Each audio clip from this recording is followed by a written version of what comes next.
Welcome back to the Sapphic Gaze podcast. I am your host, Nisa, and with me, as always, is my partner, but not in a gay way, Ellie, and we're coming at you with Single Mother Trope. Ellie, how's it going? It's good. I have really enjoyed finding books for this topic. Yes, it's one of my favorite tropes, and as I say that, I realize I've said that about pretty much every single one of the tropes, but you know what? They're tropes for a reason, because people enjoy them, so I do love it. Yeah, and I remember you messaging me one day and asking me for single mother books because you were like, I love them, I want to find more of them, have you got any recs for me? Yes, it's truly one of my actual favorites. I'd put it right up there with, like, Friends to Lovers, which is one of my other favorites. Yeah, single mothers. So, I feel like within that trope, there are a few beats that have to get hit for it to actually, like, be in that trope. I feel like a lot of times you have, like, the player who is like, I don't want to commit, I don't want to be, with I never want kids, I don't want marriage. Down. Exactly. And then they meet the single mother and they're like, oh, I actually do want all of those things and I want it with you. And then the single mother's like, no, I want somebody who's going to be around, which, fair. But I feel like that ends up in a lot of ones. Or another one that it was weird because when I started thinking about the single mother trope, it always seems like the ex is a horrible fucking human being. I'm sorry, but I would love to see one where they have like a healthy co-parenting relationship. It's never a good co-parenting relationship. It's always like, well, they're a deadbeat. They up and abandon their kid, or I have one abusive, or I have one on my list. Kind of meets that criteria. Oh, I'm excited then, because I started looking and I'm like, damn, how many shitty partners are there out there in the world? I mean, it starts off deadbeat, but resolves itself into something better by the end. I have a feeling I know which one you're referring to, and so we'll talk about that when we get there. But then I also noticed, and maybe this is just specifically to Sapphic books, did you find any where the single mother had a son? Yes, actually, and it's the one that I was just talking about. Yeah. Okay. Then maybe we aren't talking about the same one, because I couldn't find, like, that many sons out there with single moms. I was like, where are all the sons? Not that I need them, but it's just weird. Are we saying that people only abandon their daughters? What? I need to rein in my joke. Okay, so we're going to do something different this time, because you and I always end on down notes. So let's talk about the ones that you either didn't super love or weren't super effective with a single mom trope. Okay.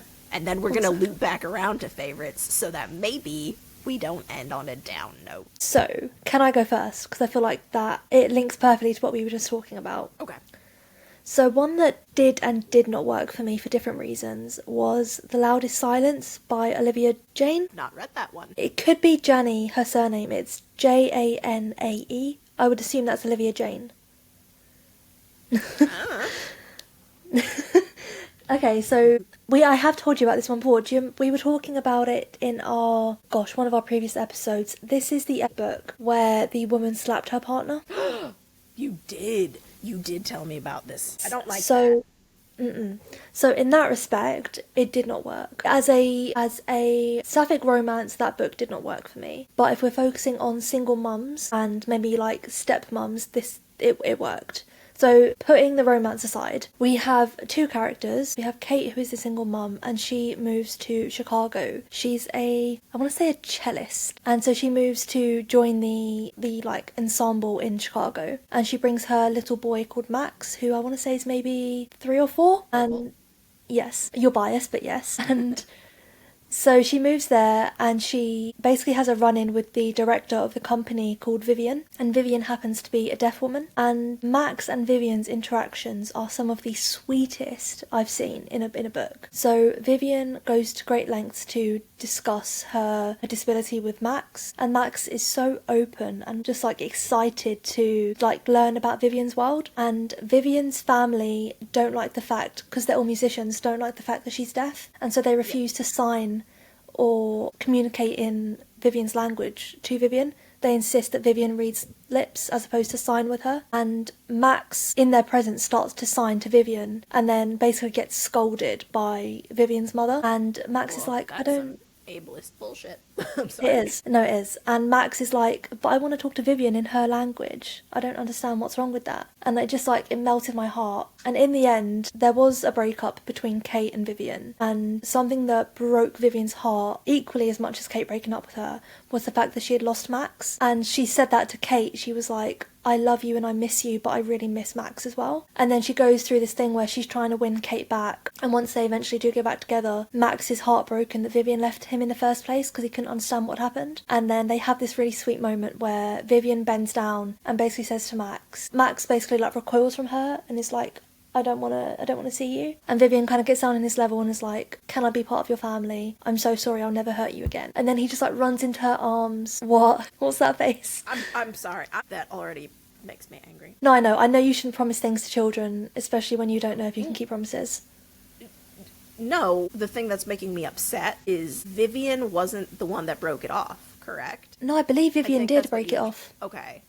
Yeah, Vivian did break it off because essentially there was a thing where Vivian's mum wanted Vivian to get a cochlear implant, and Vivian had always been very much like, I'm proud of my disability, it's part of me, I don't see anything wrong with that part of myself, which obviously she shouldn't. Basically, Kate got manipulated by Vivian's mother into thinking that a cochlear implant was something that Vivian would want, and there was like a whole scene basically where Vivian was like, I wish I could hear you when we have sex and things like that, and so Kate was like, oh, okay, well, your very rich mother is offering to pay for this cochlear implant. We'll surprise her with it for Christmas. But Vivian took that the wrong way and was like, you don't love me for my disability, you want to change me. It was just one big miscommunication. But yes, Vivian did end up breaking things and Kate was heartbroken. But Vivian did leave Max as well. But their dynamic throughout the book was really sweet in terms of Vivian just accepted Max wholly into her life and took on a motherly role. And this is where I said about the other parent, the biological parent, being okay. So basically, Kate's team member on the ensemble, can't remember his name. Let's call him Stephen, because I feel like it was Stephen. It might not be Stephen, but let's call him Stephen anyway. He wasn't on the scene for the first few years of Max's life because they had a one-night stand and they had a really mature discussion when Kate found out she was pregnant. And she's like, I'm keeping this baby. I know you aren't ready to be a dad. That's fine, but I'm keeping it and you can be uninvolved and I won't hold that against you. And he was like, thank you for understanding. Yeah, I won't be involved. I wish you and him all the best. And when he came back on the scene, he really did take things at Kate's pace. And he was very much like, Max, I'm your mum's friend. They didn't introduce him as his dad straight away. And it was only when he proved himself to be stable and dedicated to staying in Max's life that they told Max that he was the father. Okay. So in terms of like parenting dynamics, I think it was a really mature book. The romance wasn't great. But in terms of how they all had Max's best interests at heart, I think that was done really well. It doesn't seem like all of them necessarily had Max's best interest at heart. How long did it take for Kate to introduce Vivian to Max? And then, like... So it was a bit different because Vivian ran a child's music centre, being the director of the company, and Kate took Max to one of the open days, not realising that Vivian ran the session. And Max and Vivian just instantly bonded. And so Max knew Vivian in the capacity of, this is my music teacher kind of thing. But I think pretty quickly actually, and this might not be that great in the book, pretty quickly Vivian did adapt to taking on the role of a mother for Max. So she would like tuck him into bed, read him stories, like get him changed and all this kind of thing. Things that are typically motherly duties, So yeah, I don't maybe love how that wasn't quickly that happened. And then if Vivian is the one who had left, not having that conversation with Max also kind of makes me upset. Yeah, it wasn't perfect by any means, but as a whole, I think it was handled pretty well, especially how one of the conversations Vivian and Kate had when they got back together was Vivian being like, I can't face Max because I know that I've really upset him and I'm scared that he's going to reject me because I hurt him. And then Kate was like... Yeah. I'm sorry. But Kate kind of was like, look, you do have some grovelling to do and you have to prove to him that you are sorry and that you'll stick around. And Vivian was like, I absolutely will. I'm not going anywhere. And so, yeah, she went to Max, had that discussion. I can see you pulling faces. I know it's not ideal, but in terms of single mother, I think that was done pretty well. And that's one of Because- your lesser favorite ones? Yeah, that was one that I think worked well and had elements that worked well, but others that didn't. But in terms of just the parental relationship, I think it was done well. Yeah, it sounds like it was a decently well-handled one. I still don't love how quickly the introduction came, because I get where if you start dating, like, somebody who is already in your child's life, that it's kind of a different dynamic, but the thing of it is, you don't have to let your child know that you are dating until you know that it has staying power. Yeah, no, I agree. I do think to an extent Vivian kind of inserted herself into there. So like, just as an example, Max had a birthday coming up and Kate didn't have a lot of money, but she was like, I want to maybe invite some kids to the park and get a cake and that kind of thing. And Vivian, who's super rich, had a penthouse with a pool and basically was like, you're going to have Max's birthday party at my penthouse and we're going to have a pool party for him. And So I don't love that, because you had also said that later Vivian slaps Kate, and that just kind of is a red flag of controlling behavior as well. yeah, this is what I mean. By no means is their relationship good. It's not. It's completely flawed. But I do think that Kate, Vivian and Stephen all had Max's well-being at the forefront of their mind with the decisions they made. Agree to disagree about Vivian. I don't like Vivian. I'm sorry. I don't like Vivian either, but we're talking about single mothers and parental figures, and I think that from a parental perspective, they all did the best they could. I'll give you that they did the best they could. I'll relent Thank on you. that. And maybe my opinion is just different, because, you know, I'm a judgy ass mom, but... Well, no, but here's the beauty of this episode is that I don't have children. You do. We are bound to have very different life experiences and opinions on where children are concerned. Probably so. But yeah, and then I only had 4 others. For One ones of them, you didn't like greatly? no, for ones I did like. Okay. Hold that thought, though, because I want to go over the ones I didn't like so that we don't end on a bad note. We're not doing that again, okay? Okay, so I won't say I didn't like it. Going back to what we say every episode, when I say I didn't like it, I like the book just fine. It's just that I might not have loved the trope and how it was carried out. So, kind of saying what you said with whatever book that was, where Vivian was a part of Max's life prior to them dating. The one that I had is by E.J. Noyes, and it's Gold, with Aspen and Kate. Aspen is Gemma's ski instructor, and so she's kind of already a figure-ish in Gemma's life, but they're on holiday, and so it's not like an established relationship, it's just a very brief thing. So Kate goes into it kind of knowing anything that happens with Aspen is going to be a fling because of Aspen's life, where she, you know, is kind of a ski bum and she goes where the season takes her. And so I don't want to be like super judgmental here, but knowing that there is that possibility that Gemma could get like attached to Aspen since she's going to be like skiing with her for these next couple weeks, I don't love that she starts bringing Aspen around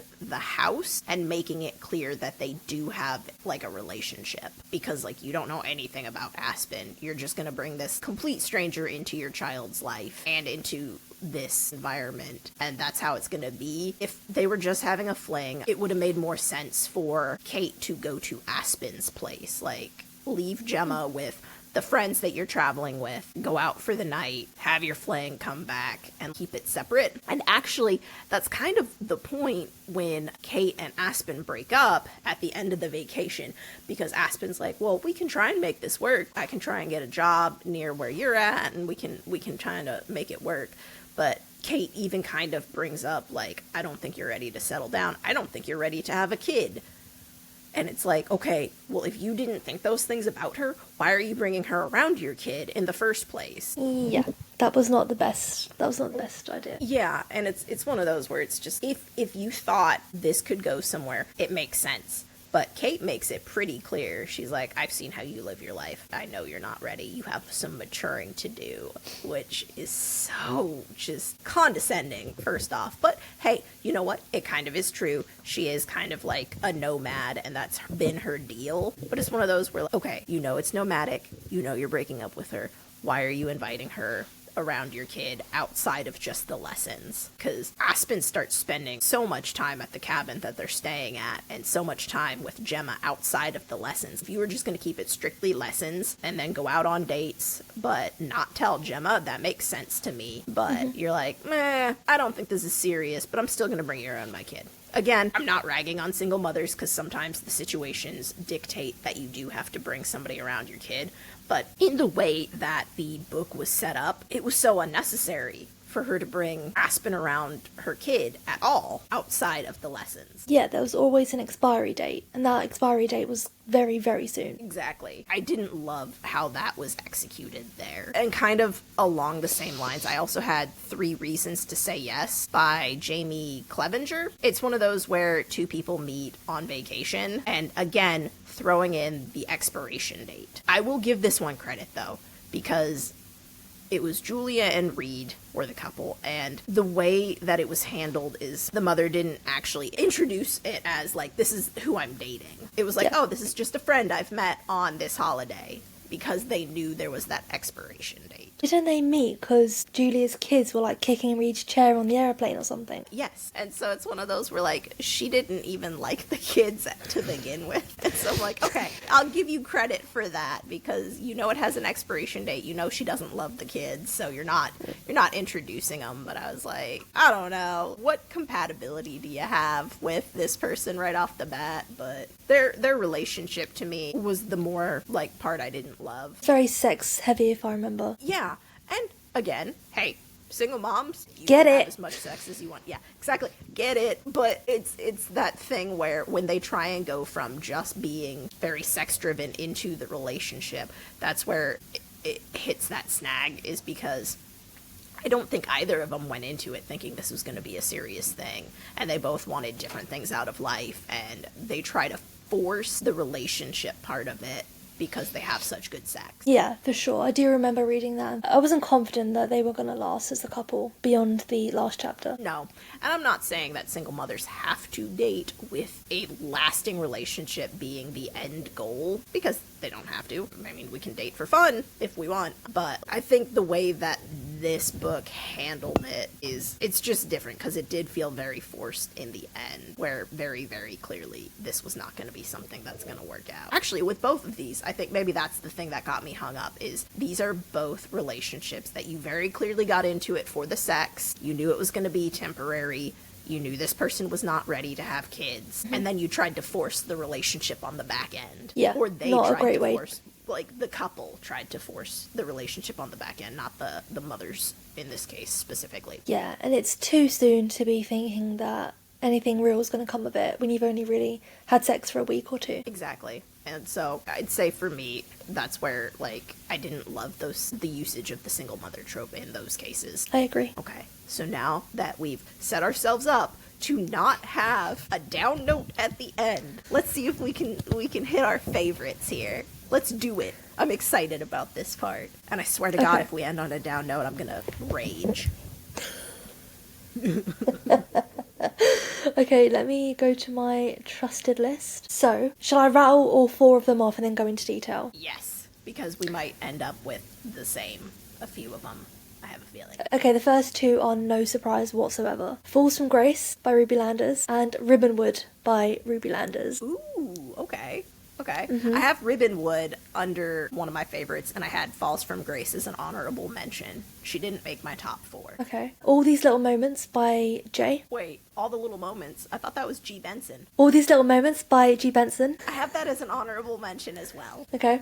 And as a mention for me, it's controversial. I don't know if we can really class it as a single mother, but Okay. Over the Moon with You by Jamie Clevenger. Ooh, I've not heard of Because that one.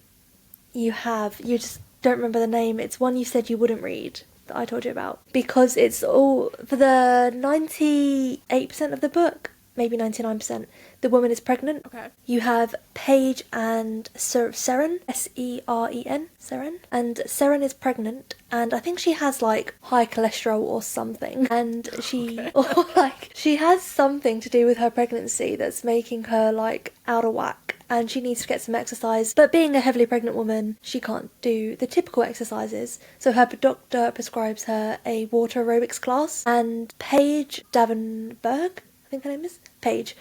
Her mother is a water aerobics instructor, but she has a fall and breaks a hip or hurts her hip and can't leave the class. So Paige agrees to cover her in her place. And that's how they meet. And their entire relationship is basically like,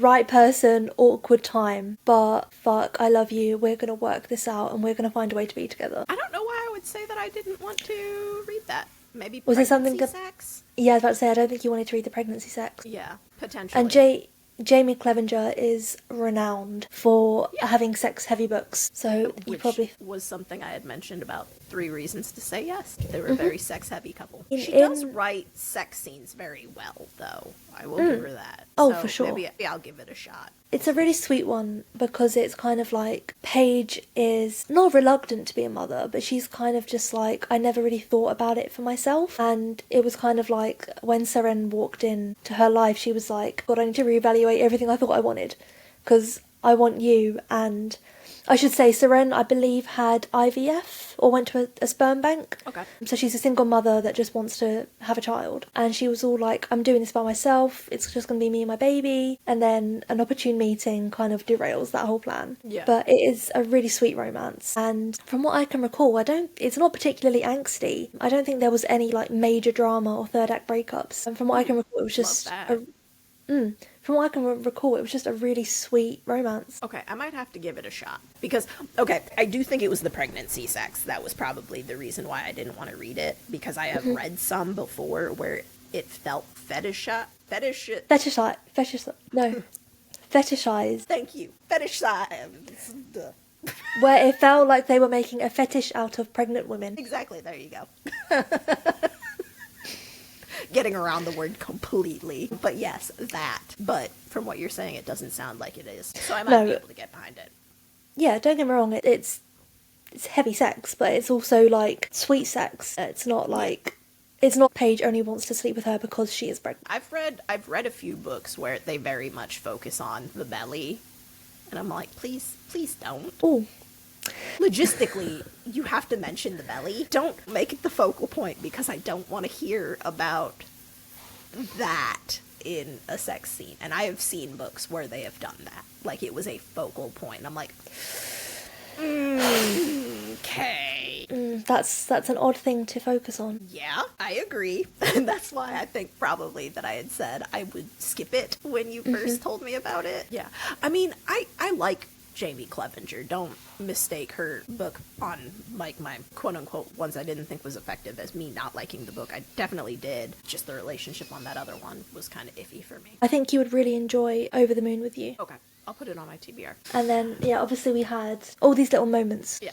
That one's an interesting one because it is single mother, but it's also not technically biological mother. I would argue it's like a single guardian. Yes, I like how that got interwoven into the story.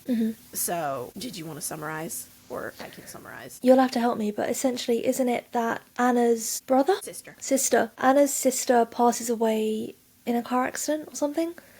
And her sister and brother-in-law both. And so Anna is then named the guardian of her 2 children. Yes, her baby nephew and then slightly older niece. Yeah, and the story revolves around Anna sort of being thrust into this motherly role that she never thought she would ever have. And dealing with all those kind of trials that come with being a mother whilst also dealing with her grief as well. And her niece and nephew's grief at the same time. I loved it because I feel like something that they don't show enough in books with children in it is that being a parent or guardian doesn't always come naturally. There is a learning curve, and I feel like a lot of books, when they drop us into the story, it seems like the parents don't struggle, which I don't think necessarily is. I feel like I struggle every day with my kids.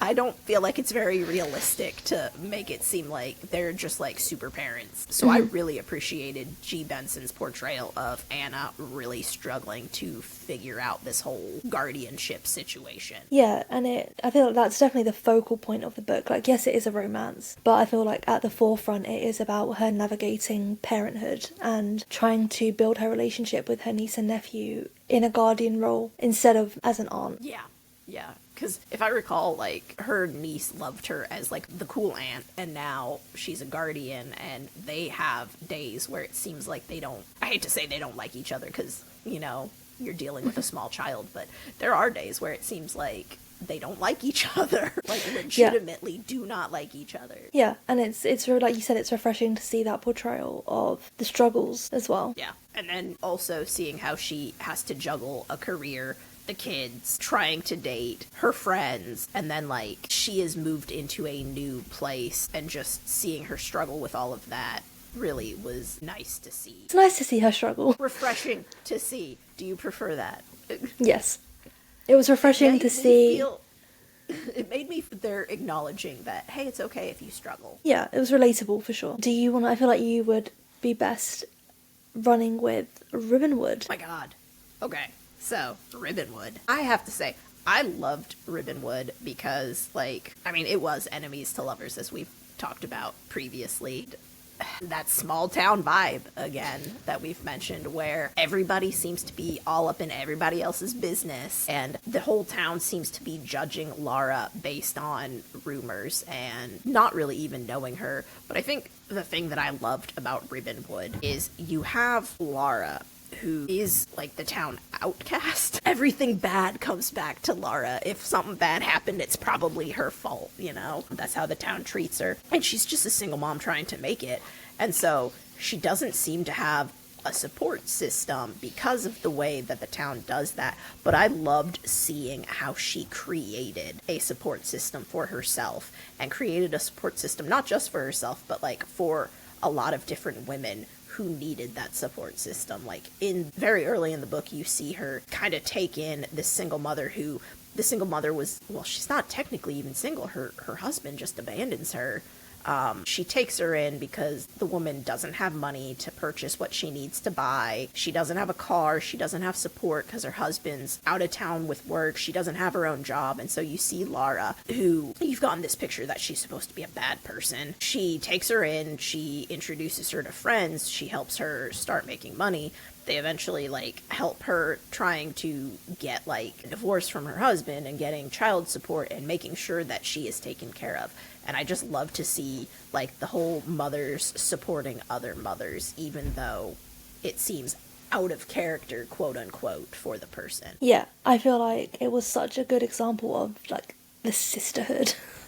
Exactly, and yes. Such a good example of, like, found family. Yes, I loved that, where she just created that great community for all of them to get the support they needed. She obviously, wasn't there, like, a scene where, bringing it back to, like, single mothers, her daughter got really close with Ollie? So she got really close. So Lara's daughter got really close with Ollie. And there was, like, a really cute scene where her daughter, like, started her period and Lara wasn't available, so Ollie, like, dealt with it. And then kind of, like, Lara had this meltdown of being like, oh my god, I have a teenager now. You know, she started her period. What the hell am I going to do? And Ollie was just really sweet about it and was, like, consoling her, like, it's okay. Like, I'm here, you've got me. And I did love Ollie and Lara's daughter's relationship. Yeah, it was a really great portrayal. And I think the thing that I liked as well is that that was a relationship that was building between them prior to dating, and even once they did start dating, Lara was still very cognizant of the fact that she didn't want to declare that they were dating because she didn't want her daughter to get super attached. But Ollie made it clear, and so did Ollie's family, that even if you guys don't work out, even if this dating thing goes sideways, we still will want you to be in our lives and interacting with us, like, because we love your daughter and your daughter loves all of, like, Ollie's nieces and nephews, and they all play and they all get along, and, like, I love that dynamic as well. Yeah, it was so sweet and such a good example of single mothers. Yeah, and actually, gonna throw that one out there, that whole family dynamic is one that comes up in one of my favorites, and I'm shocked you didn't mention this one. When You Least Expect It, Whaley Cass, with Caroline and Hannah and their relationship. I mean, I loved the single mother Hannah in this and how they handled that, because since the divorce was still so fresh, Hannah actually kind of, like, fights against the relationship and wants to make those clear boundaries, and she says that she doesn't want her daughter to get attached because of knowing that, you know, their friendship or their relationship might be fleeting. She makes clear that she is afraid that, you know, if their friendship or the relationship goes sideways, that they're gonna lose that support. And Caroline's family makes it super clear to Hannah that, no, we're your family now, like, regardless of what happens with you guys. And I think they even have, like, Caroline's brother, who has a daughter of the same age, and so, like, they're best friends. And so it's one of those where, in spite of, or despite the relationship, like, they're going to be closely tied together, kind of thing. And I really do appreciate that. And then I think it was nice to see Caroline was at that point in her life where she wanted a lasting relationship, she wanted a family, and so she was in that place, very mature, where she wanted the family, but she took the time to say, hey, we don't have to date, we don't have to, you know, bring this up with your daughter, like, I'm content with just being the friend who takes care of your daughter, and, you know, we hang out when we hang out, kind of thing. And so I thought the way they handled that was really mature.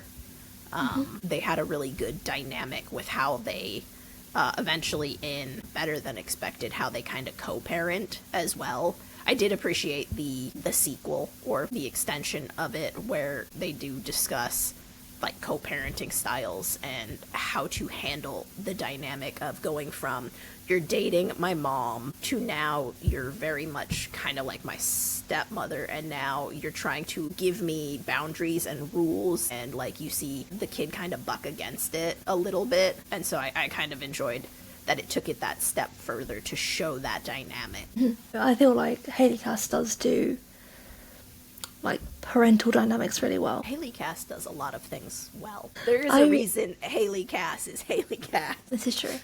Where does Better Than Expected pick up from? Okay, so it's one of those where it does kind of rewind into the relationship and shows a few situations from Hannah's perspective, but rapidly it jumps after, like, the Christmas that they had shared together, and really jumps into the relationship, and then it jumps again. You get a couple time jumps where eventually Caroline, as we knew, was ready to settle down, and so she moves out of the city, purchases a house. She's at that point where she wants to ask Hannah to move in. Hannah makes it clear, hey, I'm not really ready for this because I just got out of my marriage.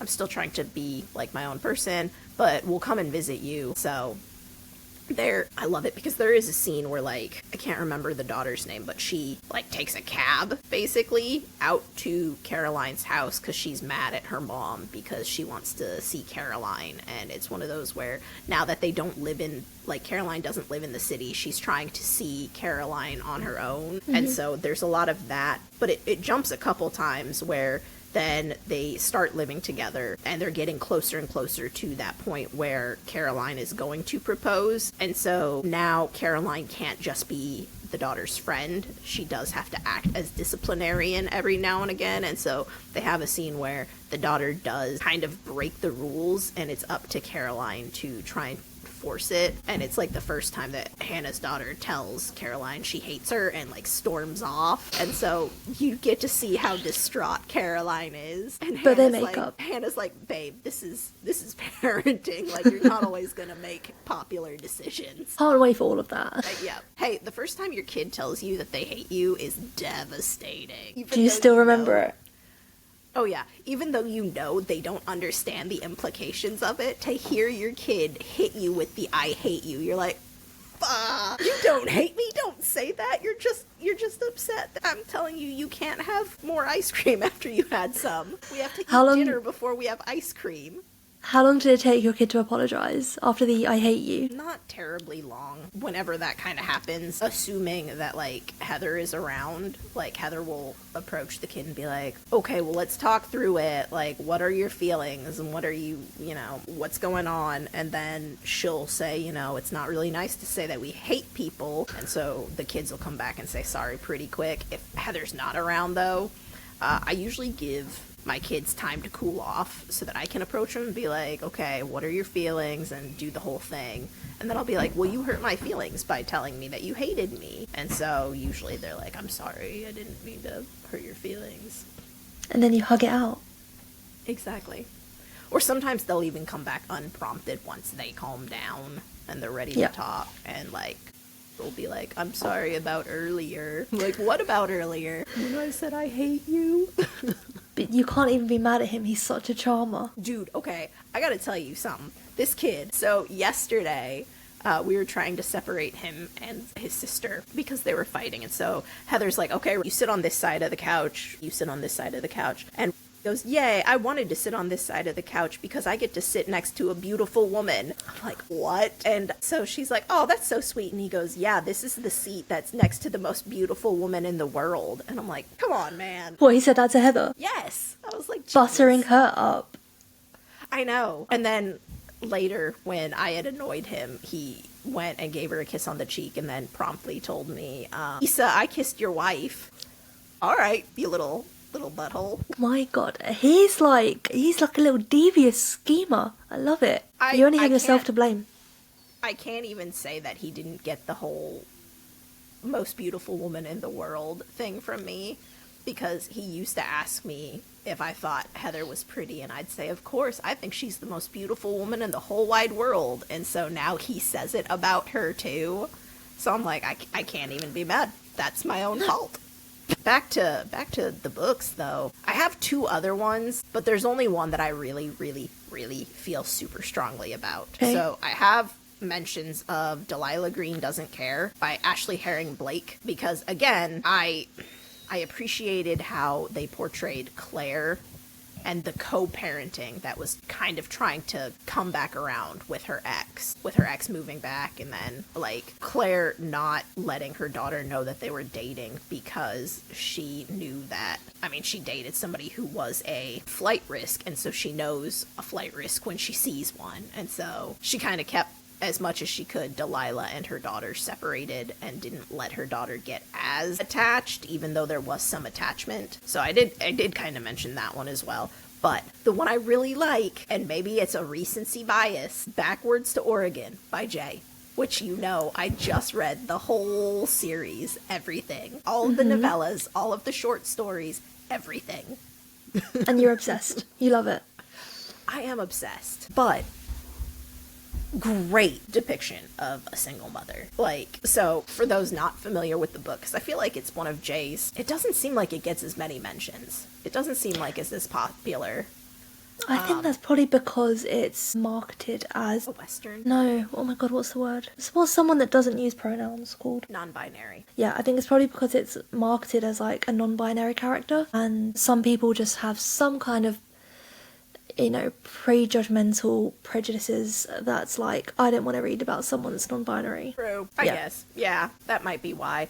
But honestly, fucking great depiction of not just single mothers, but also how people can parent a child that is not theirs. So, for those who don't know, the book Backwards to Oregon starts with our character Luke Hamilton, who is a woman who dresses as a man, lives her life as a man. And it's never explicitly stated within the context of the book, but she is either non-binary or a trans man. But I don't, you know, back in Oregon Trail days, they don't have those. But Luke Hamilton has decided that she wants to move, or he wants to move to Oregon to try and become like a horse rancher, and deciding that Luke meets Nora in a brothel through a chance meeting and finds out that Nora is a single mother. And you find out why this happens later, but Luke decides to propose to Nora. And Nora, being a single mother working in a brothel, you know, she's thinking about what is going to be the best for my kid, my child Amy. Is it her living in a brothel and watching all of this happen and get beaten by some of the customers and everything? Or is it going to be going out to Oregon with this person I don't know, and trying to get a new start? And so Nora decides to go through the Oregon Trail with Luke. And at first it starts as like a business arrangement where Luke says, hey, I get more land if I'm a married man. And also it helps me, like, she doesn't mention it to Nora, but it, in his mind, does help, like, kind of give the picture that not only is she a man, but she has fathered children. And so he's like, for my image, this is actually really good, so nobody suspects that I am a woman living as a man. And so it's about them going up the trail. But I think the really great thing in this is you actually see the transformation of Luke into a parent on the trail. So there are like times where Amy almost gets like attacked by a rattlesnake, and seeing that this is about to happen, like Luke jumps in and actually does get bitten by the snake trying to rescue Amy. Amy almost gets trampled by the wagon, and like Luke swoops in and protects Amy. It's really showing how like Luke kind of starts softening at the edges with Amy and trying to understand how do you interact with a kid.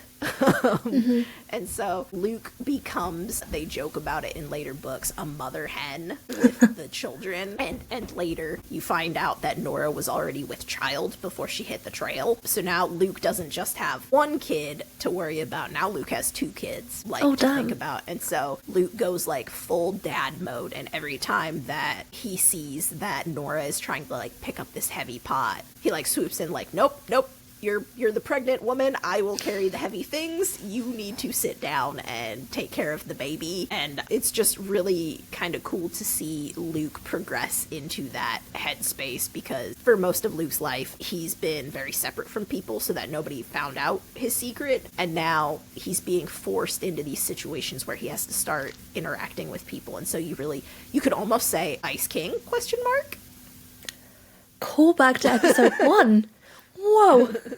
But yeah, he definitely thaws throughout the book, and then slowly a romance does bloom between him and Nora as these things go. Do people assume that Luke is a man, or do they know that it's, I don't know what pronouns he uses in the books. Is it he pronouns? In the book, when he is talking to other people, it's he. Everybody assumes Luke is a man. Luke lives life as a man. And actually, when Nora and him get married and start the journey, Nora doesn't even know that Luke is not a man, which it's one of those where you're like, well, in a romantic way, that's never going to work out. But Luke so much has it in his head that this is literally just a business arrangement that he doesn't even think that it's something she needs to know, because he's like, I don't ever plan on having sex with you. Like, this is not what this is about. And so it's one of those where he doesn't even feel like, since they don't trust each other, don't know each other, that he needs to tell her right off the bat. He's like, after maybe a few years, potentially, when I know I can trust her, I can tell her, but I don't plan to have relations with her, so this isn't something she needs to know. Does he tell her before he has sex with her, or before they start having sex? Yes, Nora does find out and is extremely angry, and they have to deal with the fact that Luke did lie to her by omission, and they have to deal with that. And so it's one of those where it's like a slow rebuild of their friendship that they had kind of developed before the romance. And it's one of those where like Nora had started having feelings for Luke that were bordering on romantic because of who Luke was. But then when she finds out who Luke is completely, she has to start questioning whether or not, like, does it even matter? But that's all outside of like the parenting thing, but it's still interesting how she does it. And like you find out that the reason she was working at the brothel is because she was about to give birth to her daughter, and she wanted to make sure she had money to provide for her daughter. And so that is what she had turned to, is prostitution. So she was literally willing to do anything for her daughter. And then she, like, one-upped it by marrying Luke. Okay, you've convinced me. It's going on my TBR. The second one is adorable, too. It ends up, like, being 17 years after the events of the first one, when Luke and Nora are a lot older, their daughters are older. And so you get to see a lot more of that parenting dynamic and how they handled that. Is that a novella, or is that a second book in the series? The second book in the series. That one's called Hidden Secrets. And so it's interesting because it mostly focuses on Amy now that she is 20 and trying to come into her own. They also switch point of views to go between like Nora and Luke as well. So you still very much get like the inside thoughts of Luke and Nora as they navigate parenting. Oh, okay. That sounds like something I would enjoy. Yeah, but there's like 6 short stories and a novella as well for all of them. 7 short stories and a novella. And they all interweave really well and complement each other perfectly. And so you knew I was going to have to bring that one up because I absolutely adored it. I devoured all of those. Like 4 days, I've finished 2 books, 7 short stories, and a novella. Wow. And I thought I was a quick reader. Stop reading it, okay? I think for the first time ever. This is the way to go. Start with the books that we think didn't work within the trope and work our way to ones that we think did. Yeah, I don't know why that took us like 10 episodes to figure out, but I never claimed to be smart. All right, so that is our episode on single mothers. If you enjoyed that, let us know. If you didn't enjoy that, just keep that to yourselves. Sorry. Let us know if you think there's any books that we need to read or anything that we missed. Follow us on our socials at the Sapphic Gaze Podcast on Insta and TikTok. We're also on Spotify, obviously, and YouTube. So, yeah, I guess have a good day, guys. Bye.